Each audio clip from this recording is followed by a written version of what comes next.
Today we are making this cute little 4x4 mini album, and I'm going to do a quick flip through and then we will get started. There's only 5 pages, so it's going to be a great thing to bust all your scraps. Alright, let's get started.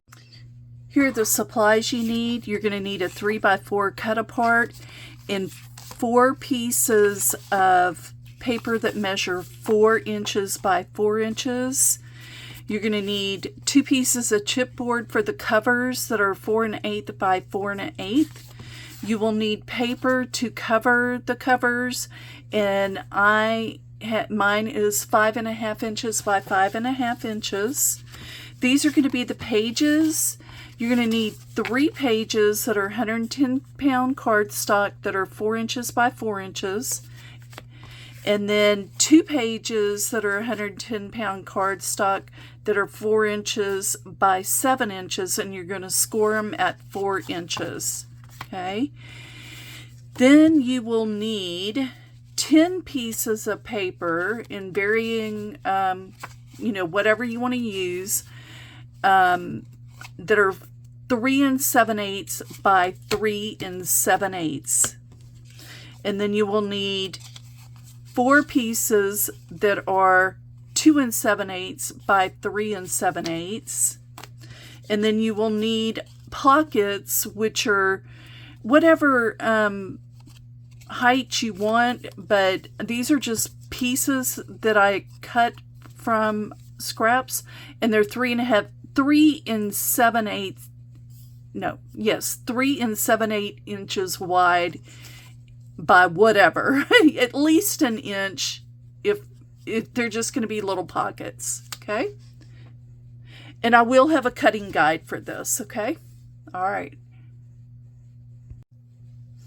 You will also need your mini cinch and a wire 6 inches, and these are, with 6 segments, and this is a 5/8 inch wire. Let's start out with our covers. You're going to need the chipboard and the 5 1/2 by 5 1/2 inch paper. You're going to go ahead and glue these down. Okay? You've seen me do this before. It's easy. So just go ahead and glue these down. Oh my goodness, that's probably not good, especially for this basil paper. This basil paper has a tendency to wrinkle. I purchased a big pack of 8 1/2 by 11 basil paper at Ollie's when they brought all that stuff from Joann's. Well, I got the whole pack. I think it had 50 sheets in it for 25 cents. I grabbed it. It was the only one they had. So anyway, we're going to go ahead and finish these. And you can see right here that basil sticker on there. Anyway, I don't think it's going to hurt it because it's going to wrap on the other side. Alright, so this is what we're going to do right here, and you've seen me do this before on other videos. We're just wrapping the covers, okay? Alright, get that out of there. Let me get my scissors, and I do use this thing to cut down, but you don't need it. You just you want to make sure that you have like 1/8 of an inch between the corner of the chipboard and the cardstock. But I do use this because it helps me. Otherwise I will cut it wrong. Okay, so I'll come back, go ahead and finish those, and we'll come back. All right, so let's go ahead and totally wrap this. All we're going to do is add glue to this. I'm going to do one cover, and then I'll come back. I'll do the other one off the camera. And as you can tell, this paper is not the best, but I'm gonna cover it up so it wrinkles and it does all kinds of stuff. So be careful with what you use to wrap your covers. It does okay, but it just, you know. By the way, this little mini album is totally inspired by Carolina Crafts. And she showed a 4x4 from last month, I believe, Christmas in July. And it was so cute.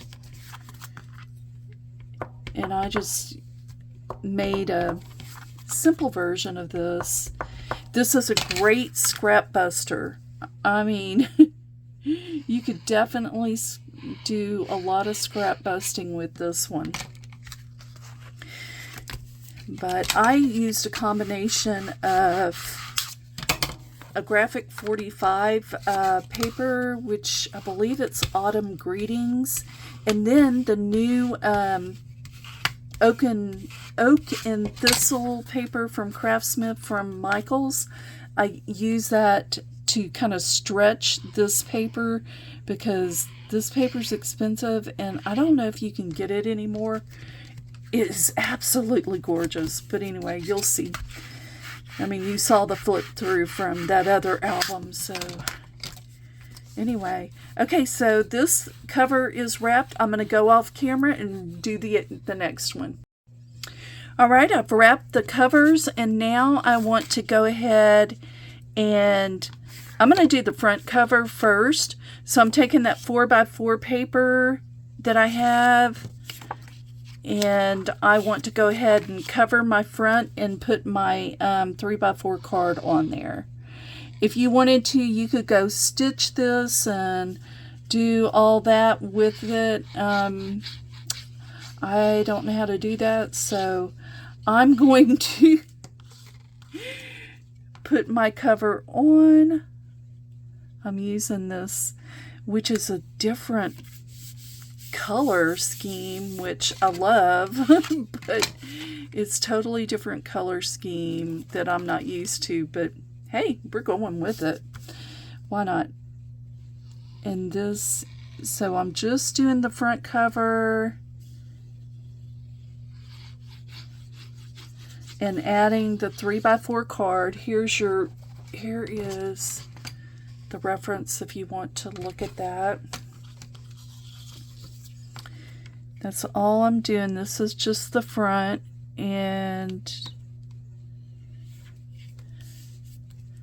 I got it a little over, but that's going to account for my rings. The rings are going to go over there, so that's okay.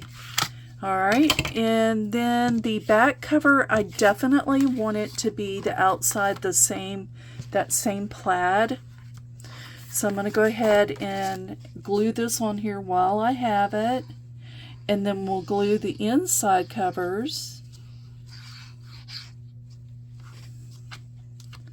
Papers, okay. Anyway, we'll glue the inside covers and then the covers will be done. And then we can work on the pages. So just get it on there as straight as possible. I think that plaid actually looks good with that dark brown. Okay, then here's my inside covers. And I just want to decide what I'm going to do with that. I think I'm going to do this and this. I don't know what my pages are going to be, but that's okay. That's the fun of this. We'll figure it out, won't we? So I'm just going to glue the inside of the front cover. I'm going to use this one.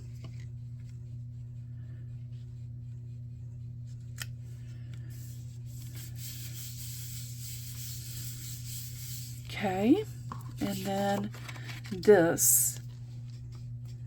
And then we're going to come back and we'll start working on the pages. Let me finish this and we'll work on the pages. For the pages, you will need your 3 pieces of 110-pound cardstock that measure 4x4, and then your 2 pieces that measure 4 inches by 7 inches. And you're going to score at 4 inches on these, okay? We're just going to score those real quick. Whoops. Okay, 4 inches. Ooh. I do that all the time with this. Oh well. Okay. Score it 4 inches and go ahead and fold that and make sure that there's a good crease on it. We'll cover that up, don't worry about that. And then guys, at this point you need to figure out what paper you're putting on this. This is the hardest part. So the pages are going to go one of these first, then the fold page, then one of these, and then a fold page, this, and then one of these. So you need to go ahead, and I'm going to go off camera and take my 10 pieces of 3 7/8 by 3 7/8 and these 2 7/8 by 3 7/8 and figure out how I'm going to place it, and then I will show you one page of gluing it, and then that's it, and then we'll do the rest of it, and then we'll go to binding. Alright, the hardest part is over, trying to figure out how to situate your papers. So we're just going to go ahead and glue one on camera, which is the first page, and with the pocket, and then everything else is simple. You can go ahead and just, figure out, glue it and put it together, and then we'll come back and do the cinch. But this one, this is so easy, guys, and just scrap busting for sure. So remember those page strips. If you ever have those page strips, this is a great thing to use them for, which is pockets on your pages. And I love doing that because then I can put a little tag or, whatever on this. Okay, so that was easy. And then just the back of it, I have picked a solid. So I am going to go off camera and finish the rest of the book, and then we will bind, and you'll get to see what I did, how I arranged the paper. Yeah, that's the hardest part for me. In cutting everything. Otherwise, this is just such an easy little book. Ooh. And of course, if you're using like a solid paper like this, you can come back and really decorate that with something. You can, if you have a bunch of 3x4 cards, you could decorate it with that. Okay, I will be back and we'll bind. All right, let's bind this baby. Okay, so I am going to go ahead and do a couple of pages for you. So I'm going to do the cover. This is the front cover, and I'm going to line it up at 4 1/8 to the left. And I'm going to go ahead. Ooh, that's a hard one. Punch twice so you can try to get clean punches. Okay, this is the page with the pocket. It's 4 inches, and we're just going to punch that. And then this one, the flip out page, you're going to go ahead and open it up. Make sure you open it up and then punch. Okay, and the rest of it you can do on your own, and we will be right back and we'll bind it. All right, let's go ahead and bind it. I have my wire, the 6 segments. It's a 5/8 of an inch wire. Let's go ahead and start. Ooh. That's my back cover. Okay, right there. All right, start with the last page, and then my fold out flip page, and then a plain page, and then this is my front cover, and my back cover. Okay, and then all I'm going to do is bind it, make sure that they're closed, and they are. And then we'll take a look at our little masterpiece. This is a lot different than the first one I showed you. Ooh, hold on a minute. So here's your little pocket that you can put something in it. See right there? And then here's your flip out page. And then this middle page, and then another flip out page, and then here's another pocket page. We're going to make some tags. We're going to decorate these on Thursday. I'm actually going to do the Halloween version of this, and then we are going to make charms and decorate it for sure. We're going to make some charms on Thursday for all of these books. But anyway, there's the two books that this one, totally different vibe, isn't it? Totally different. And it has its own personality for sure. Guys, these are great for scraps. All right. And I do have a cutting guide, so look for that cutting guide. You can print it and be able to cut everything from the measurements from today for this little notebook. I love these. Absolutely love these. All right, guys. Talk to you later on Thursday.